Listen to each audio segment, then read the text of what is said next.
All right, so there's a street in Marblehead, Massachusetts. It's called Village Street. And on that street lived a woman named Barbara Anderson. Now, if you're from Marblehead, you're probably familiar with the name.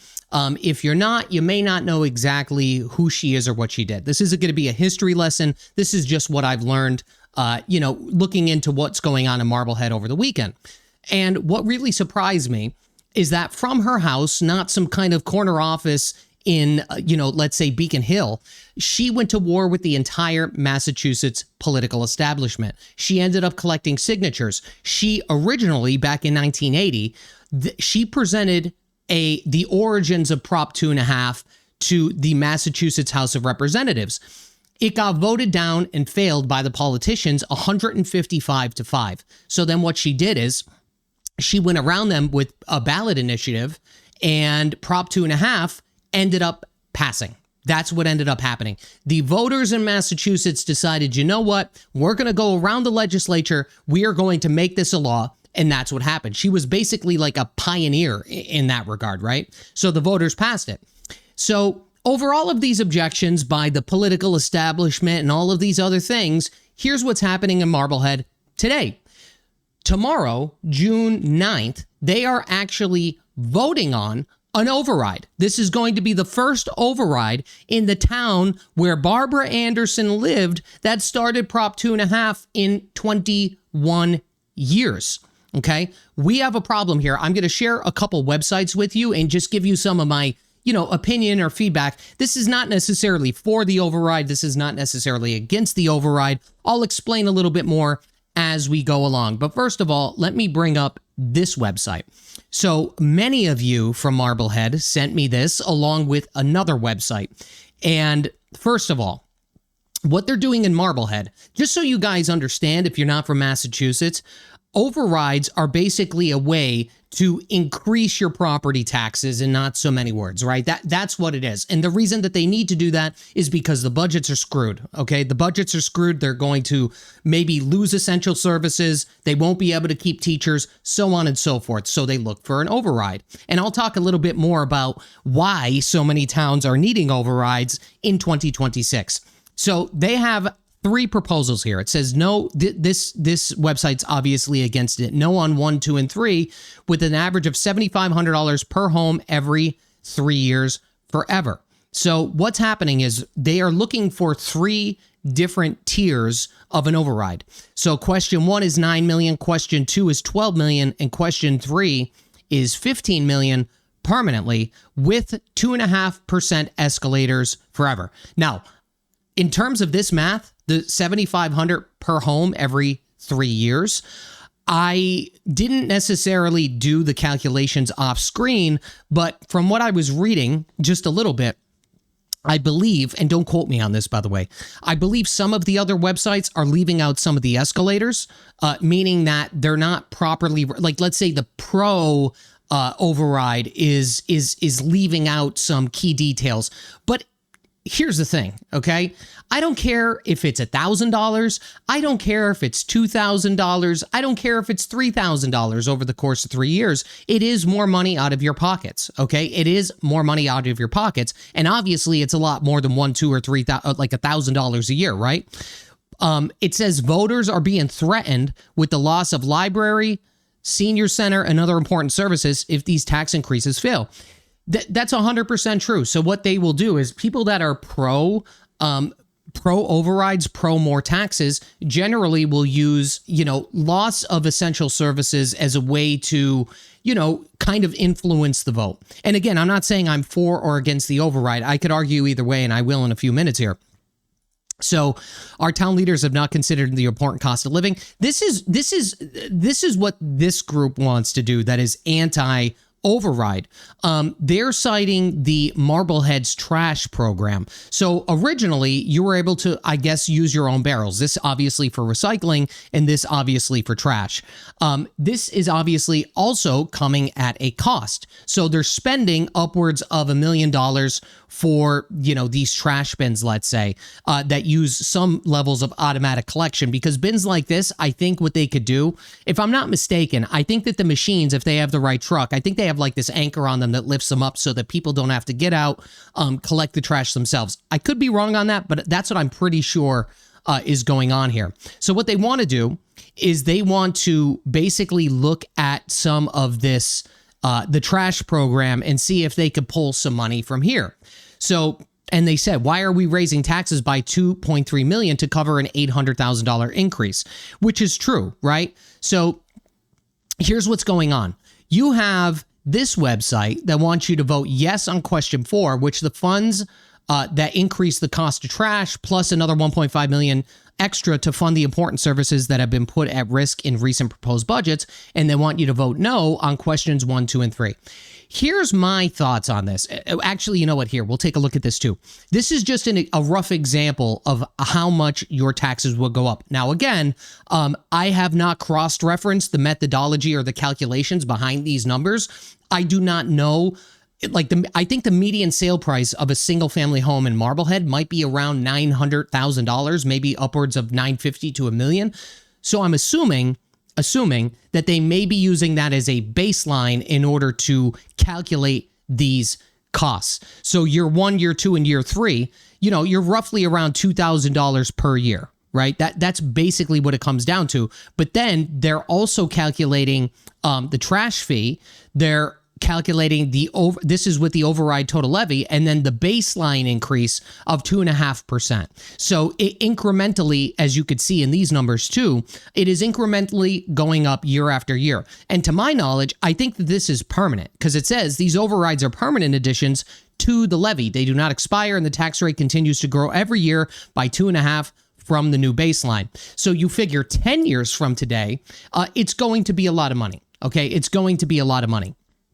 And again, they're trying to push, something in regards to, the trash fees because it's costing $800,000, or it should cost $800,000. They want $1.5 million for it. I'm not going to get into the weeds about this, right? I'm not going to get into the weeds about that, but that's basically what's going on. Now you have an alternative website. I think this one, and I could be wrong. Many of you sent me these, by the way. So I think these people are more than likely pro override because they have a calculator. This website has a calculator too. Maybe I'll try to look into it. But they have it tiered out. So based on the 9 million, the 12 million, and the 15 million, this is how much per month your taxes are going up.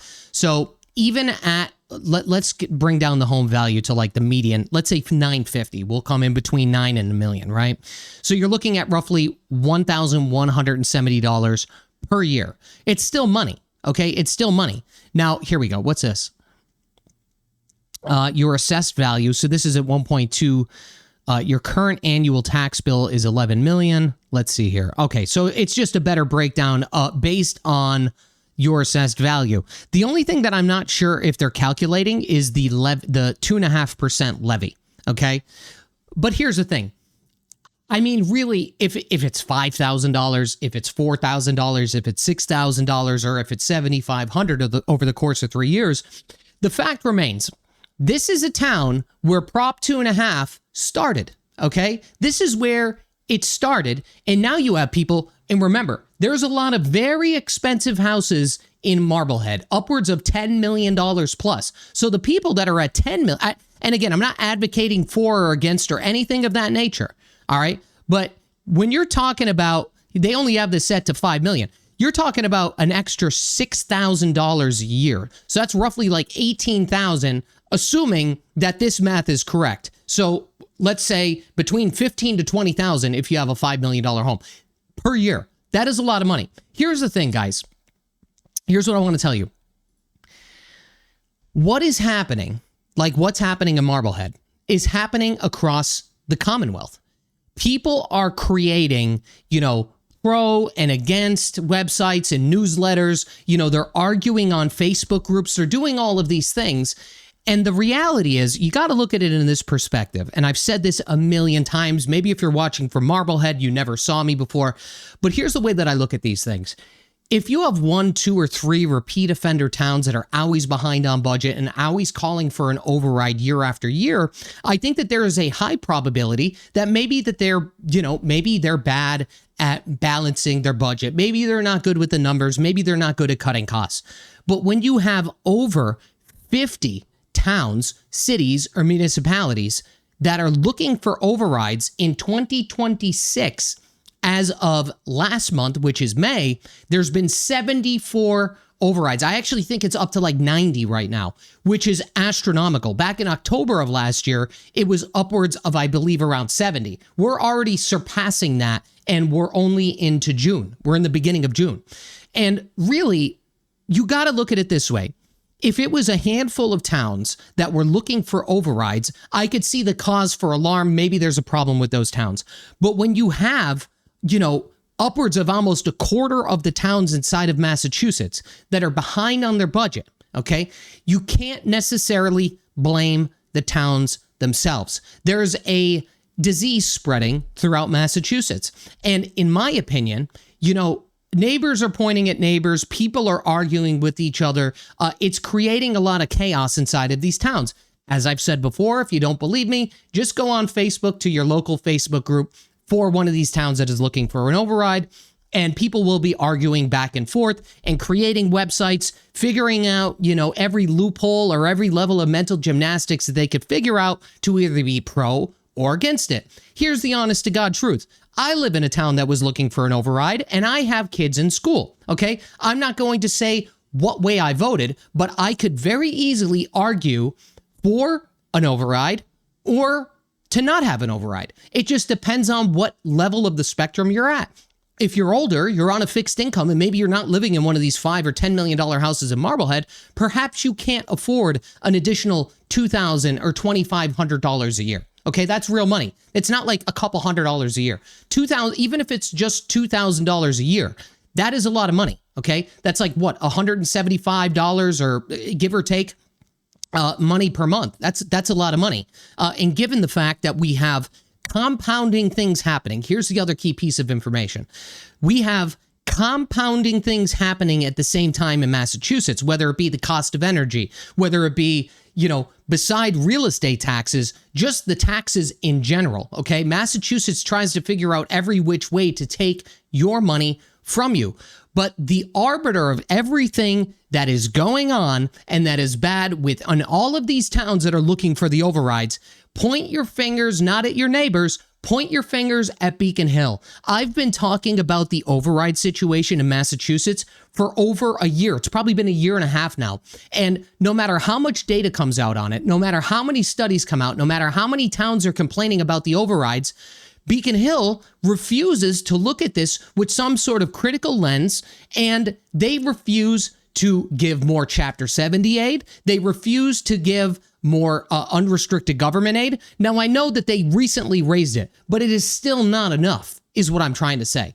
It is not enough. If you were to think about it this way, let's use some predictive analytics here. If, let's say, 2 years ago, and I can't remember what the numbers are off the top of my head, but just hypothetically speaking, if 2 or 3 years ago, there was 30 towns looking for an override, and that number effectively almost doubled in a 2 or 3 year time, what do you think it's going to be in a 2 or 3 year time span from today? You're probably going to have upwards of 100 towns looking for overrides, okay? You're going to have a third of Massachusetts looking for overrides. And the fact remains, the only thing that Beacon Hill tried to do was they tried to implement a local options tax, which would increase or have towns have the option to increase your meals tax, your hospitality tax, and your excise tax, and they could opt into that. Guys, let me tell you something right now. You may be for that too. You may be sitting there for that. Here's the key piece of information. Beacon Hill wants to do everything in their power to absolve themselves of any levels of accountability, and they want the accountability to fall on the towns. That's why I'm happy. I don't think that's going anywhere. So what I mean by that is this. Let's say that you did the excise tax, the meals, and the recreation or hospitality. I forget exactly what it is, right?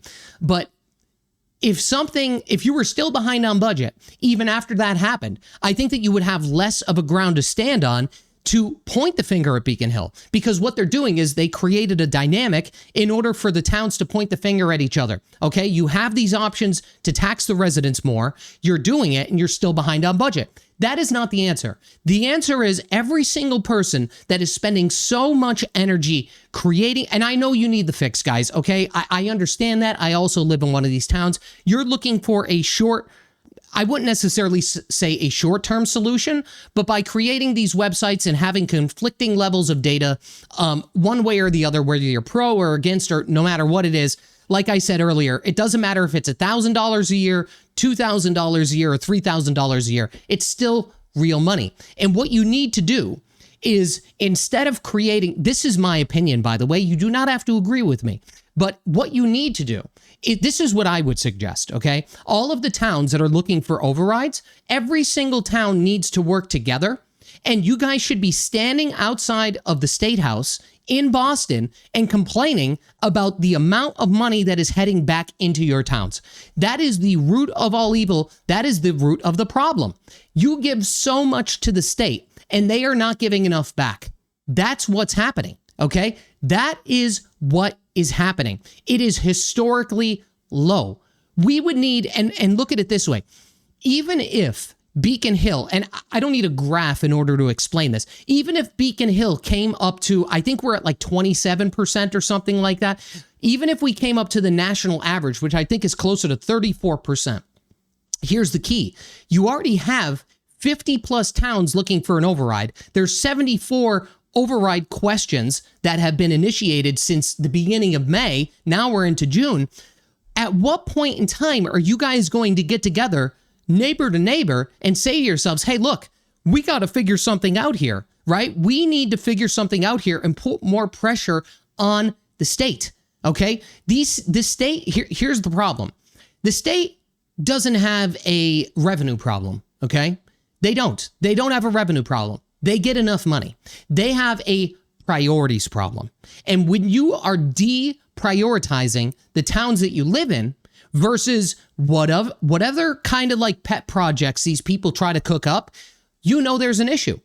There will come a point in time where maybe you guys, maybe a year from today, maybe 2 years from today, when there's 100 plus towns looking for overrides, I promise you there's going to come a time where somebody is going to do something, people are going to get together, and they are going to figure out a way in order to get more money back into these towns instead of arguing between each other.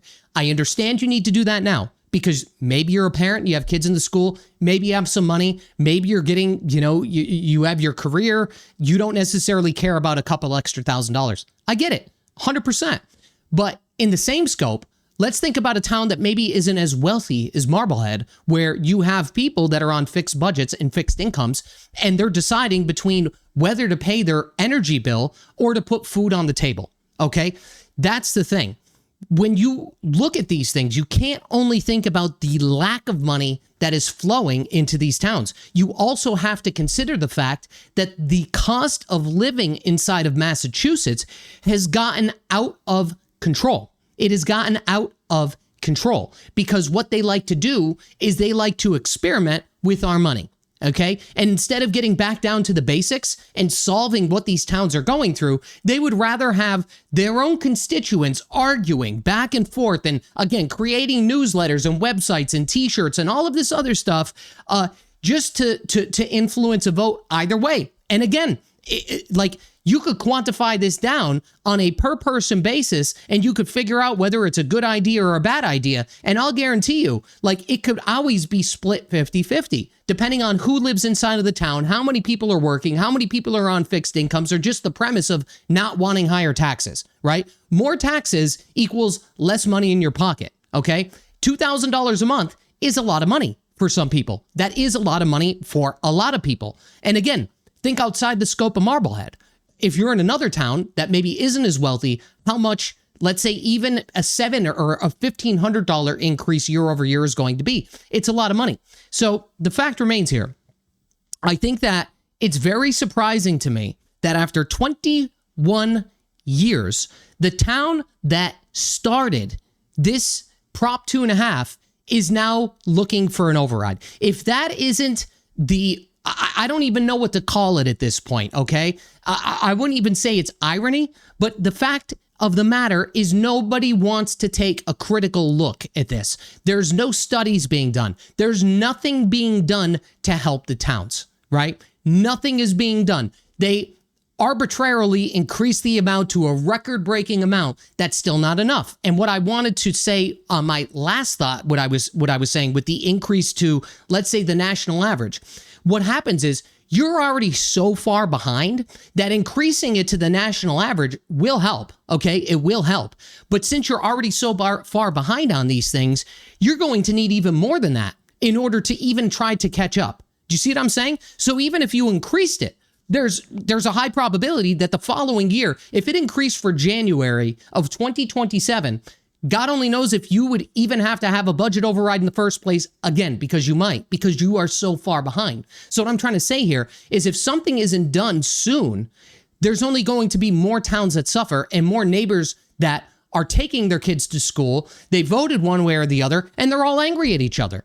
That's the honest to God truth. Here's what I think should happen. I think it should match the national average to begin with. And then I think that somebody in some capacity should create some sort of incentive to have these towns, perform a certain way or something of that nature to get additional percentages on top of that. Whether it be these towns getting independent audits, auditing their budget one way or another, and making sure that they're spending the money wisely instead of foolishly, at least until they get caught up to some extent, right? Something needs to happen because I will tell you, energy is a big one. Don't get me wrong. I get a lot of emails on energy. The second most thing that I get emails on is overrides. Every single day, I have somebody complaining about overrides, and nobody should have to deal with this. How are we in Massachusetts, who is supposed to be the leader of all of these things, have all of this money, generate all of this revenue? Our towns can't even be made whole by the state. I'm not saying that the state should always be stepping in and that these towns should be beholden to the state. I'm not saying that. But there is a budget, an override crisis happening. Okay, that's what's happening. This reminds me of, to be honest with you, in regards to the audit. So what Barbara Anderson did by starting it as some piece of legislation, right? The politicians in office, of course, they want more money. They don't want less money. They'll figure out new things to use with your money that you have no decision on what they're using it for. And then she signs, she collects signatures and she gets a ballot initiative together and it passes with flying colors. The same effective thing is kind of happening with the audit. The legislature wants one, not that I want to go down an audit rabbit hole here, but I kind of am. The fact remains is we have two people, whether it be the woman from Marblehead that started this, right? And now we have the auditor. And under both circumstances, you are getting pushback from the legislature, or in your regard, when it comes to overrides, you're not getting they're not even saying a peep. They're not even saying a peep. They're not saying anything. It's one thing to acknowledge all of these towns needing overrides, but it's another thing to do something about it. Okay? It's another thing to do something about it. So again, I understand this is immediate. It's a vote one way or another, but down the line in the future, you should really get caught up on what is happening inside of your towns and why there is such a lack of money flowing back into those towns. And I really feel sorry for the people, the people that have, super expensive houses. Let me see something here. If there's a calculator on this website too. I think that there is, but I might be wrong. Let me see here. Let me double check. I'm just curious of the calculations between this. Why is this doing this to me? I don't know what's going on. Oh, here we go.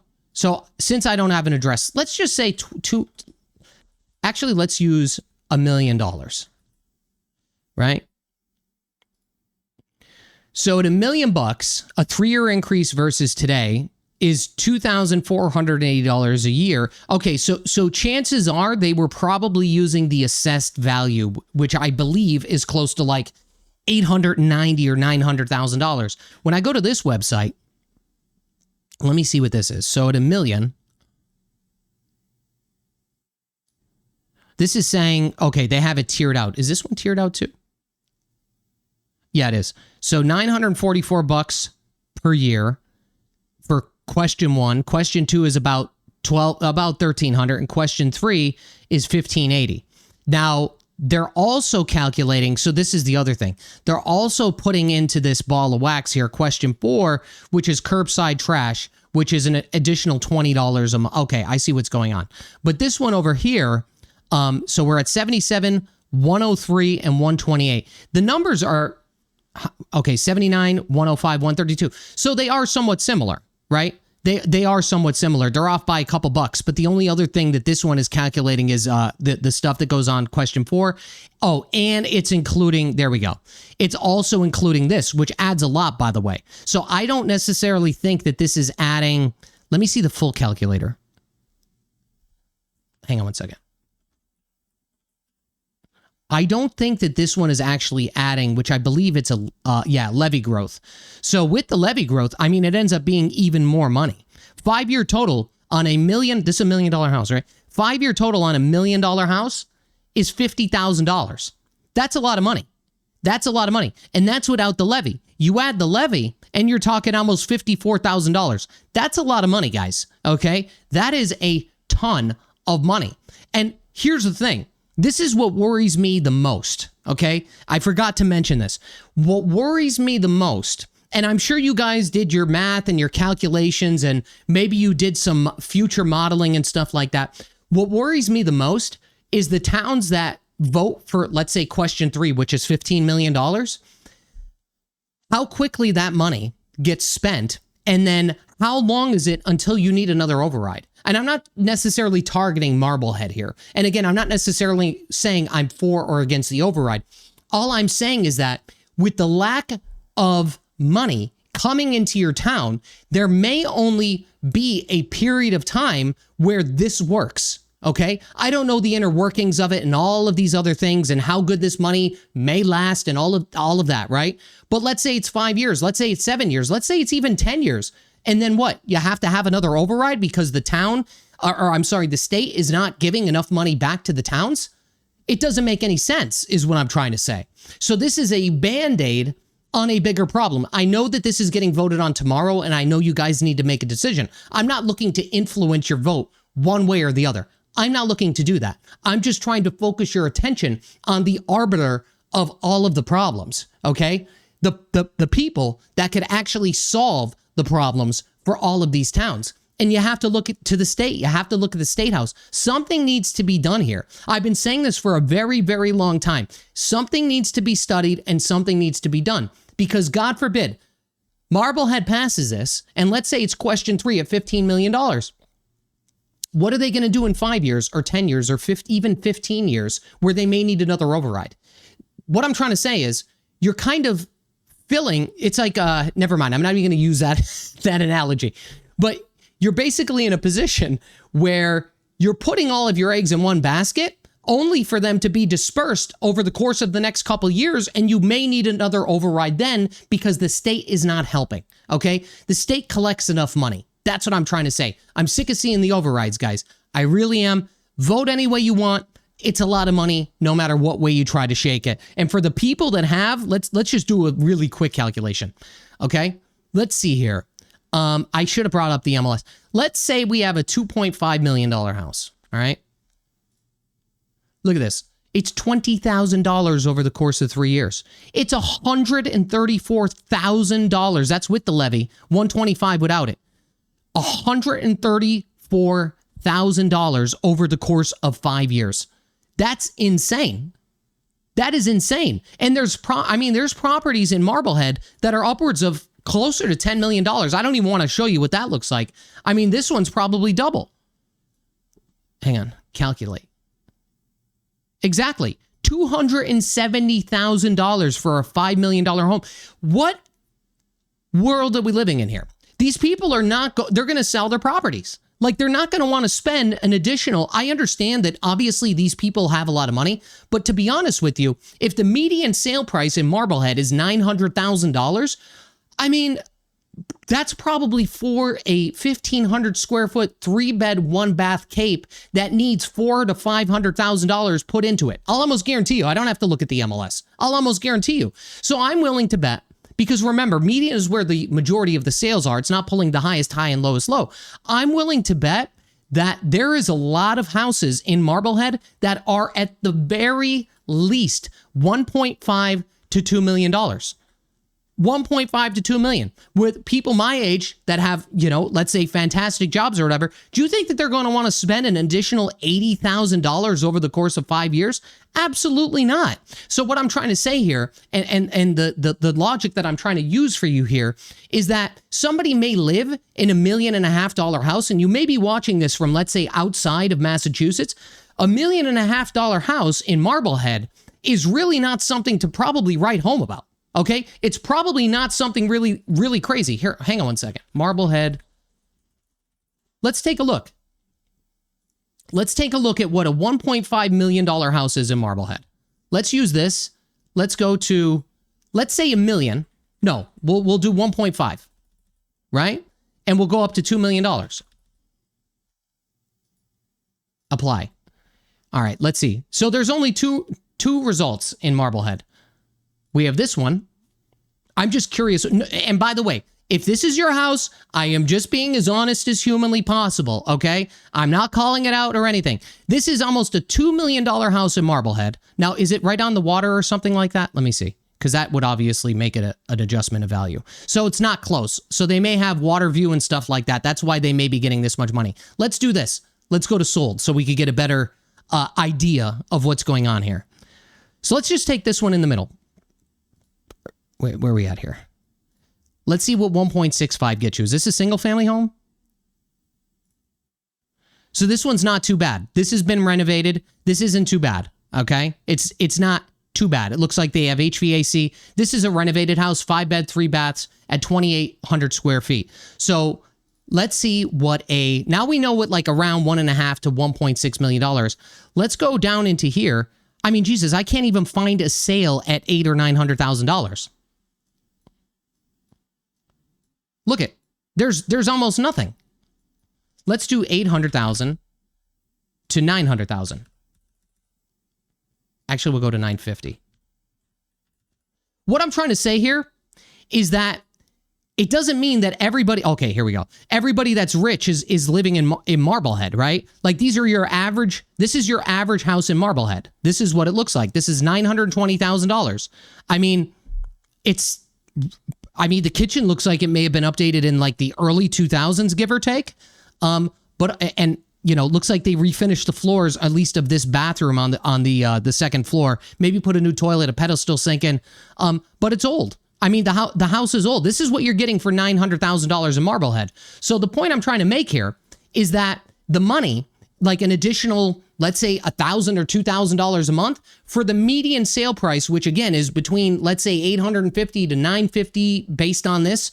This is pulling like throughout history, by the way. It's I don't have it bracketed in terms of like the age of or the time of sale, right? It wasn't like the last year or 2 years, but the median at 900, you're not getting much for your money. This house still needs hundreds of thousands if you want to put it in to bring it up to par. So what I'm trying to say here is like, do you think that somebody that bought this house wants an additional $1,000 to $2,000 a year that they have to pay towards their taxes when they're living in a house that probably doesn't have central air conditioning, could use a new bathroom, could use, paint, flooring, so on and so forth? I don't even know the age of the roof. That's the point I'm trying to make. Every dollar counts, okay? Every dollar counts. And even though $850,000 to $950,000 is, let's say, a lot of money in the country, the people that are buying these houses are not necessarily rich, okay? That's if you're watching from, out of town or something like that. Just because you're buying a Marblehead doesn't necessarily mean you're rich, okay? It's a problem. Something needs to be done with the overrides, guys. All right, that's enough yapping for today. Bye.